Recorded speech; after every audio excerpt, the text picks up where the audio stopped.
Au nom du Père et du Fils et du Saint-Esprit. Amen. La paix de Jésus soit dans votre maison, sa paix et sa joie. Alléluia. Que ta parole, ô Jésus, rentre dans mon esprit, que ma bouche proclame ta parole et que mon cœur l'accueille. Amen. Nous lisons le Saint-Évangile selon saint Matthieu, chapitre 18, versets 12 à 14. Que se passe-t-il d'après vous si quelqu'un a 100 brebis et que l'une d'elles vient à s'égarer? Ne va-t-il pas laisser les 99 autres dans la montagne pour partir à la recherche de celle qui s'est égarée? S'il peut la retrouver, je vous affirme qu'elle lui apporte plus de joie que les 99 autres qui ne sont pas égarés. C'est la même chose chez votre Père des cieux. Là, on ne veut pas qu'un seul de ces petits se perde. Là, on ne veut pas qu'un seul de ces petits se perde. Alléluia. Merci Jésus. Merci bien-aimé Sauveur. Alléluia.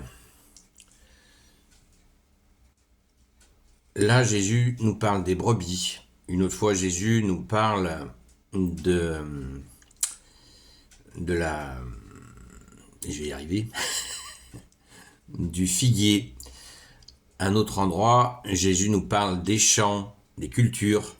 Pourquoi Jésus tu nous parles tout le temps des choses comme ça, de la campagne? C'est curieux ça, non? Eh bien parce que Jésus a vécu en Galilée, dans une région agricole, très paysanne. Et il a vécu avec ces gens, la plus grande partie de sa vie, avec la Sainte Vierge et le grand Saint Joseph. Et il a vécu avec les gens de la terre, comme on dit. Et c'est plein de bon sens, les enseignements de la nature, de la terre.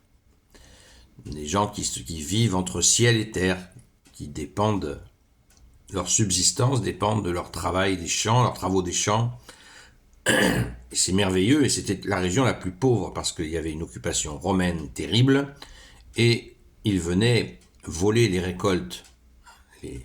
L'armée romaine volait les récoltes. Et Jésus, qui était charpentier, avec Saint Joseph le charpentier, eh bien, faisait des travaux donc techniques, mais certainement rarement des charpentes, puisque les Romains volaient le bois et le fer.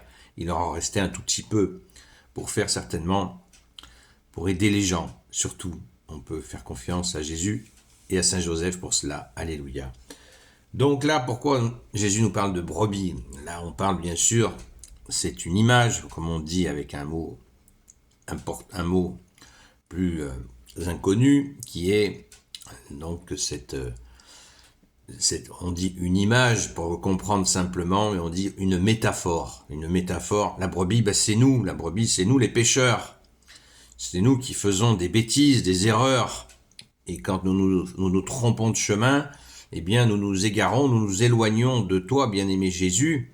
Et Jésus nous dit que cela, c'est l'obsession du Père de retrouver chacun de ses petits.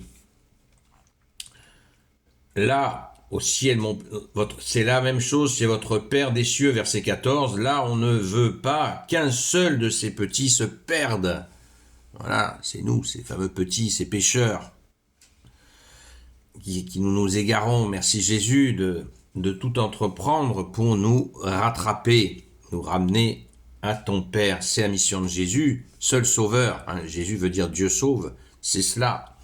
Et Jésus nous précise quelle est la joie. Il y a la joie au ciel quand un pécheur, quelqu'un qui fait des erreurs, eh bien, retrouve Jésus, le bon berger, et va modifier par petites couches, des fois très rapidement, des fois par petites couches, quelqu'un qui est dans l'erreur, eh bien, c'est la joie au ciel.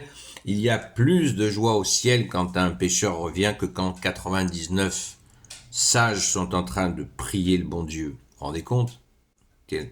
Ça veut dire qu'on est aimé, ça. Bon sang de bon sang. Alors réalisons-le, nous sommes aimés.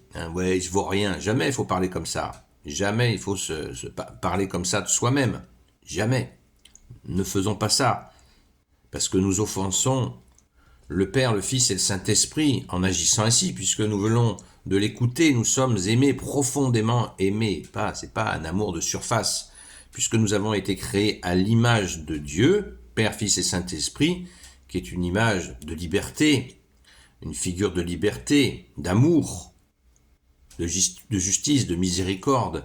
Donc ne nous dépressions pas et suivons Jésus qui nous ramène vers son Père.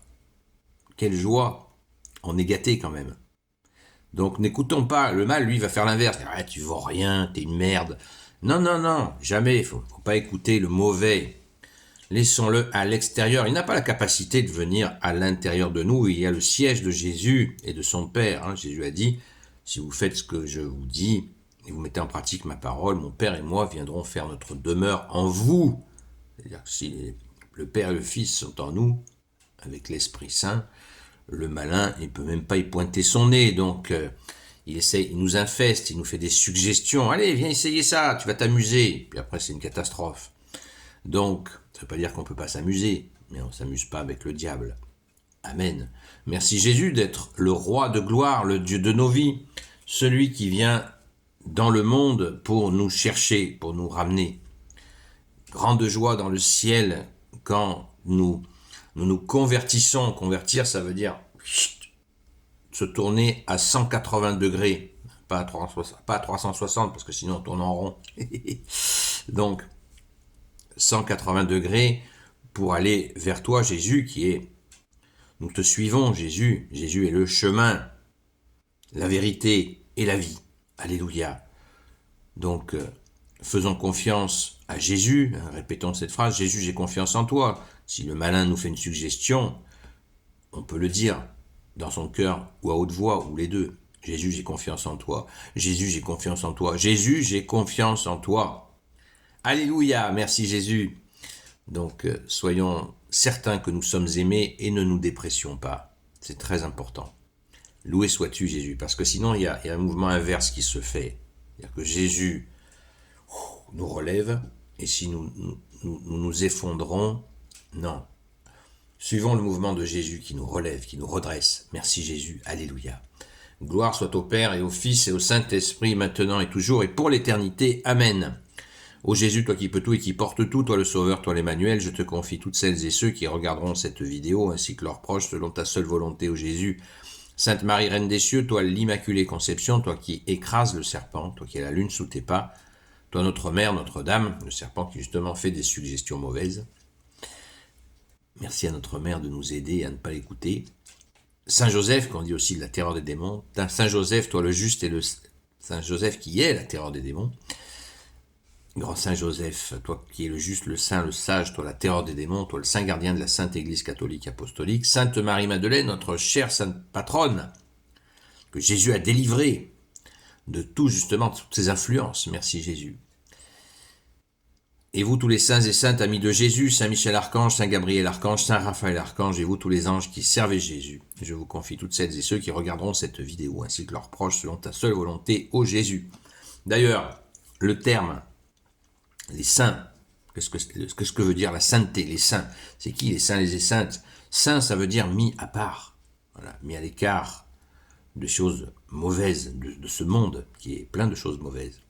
Donc, soyons attentifs à bien écouter Jésus. Chrétien veut dire celui qui écoute. Soyez bénis. Gloire au Père, au Fils et au Saint-Esprit. Amen. À très vite.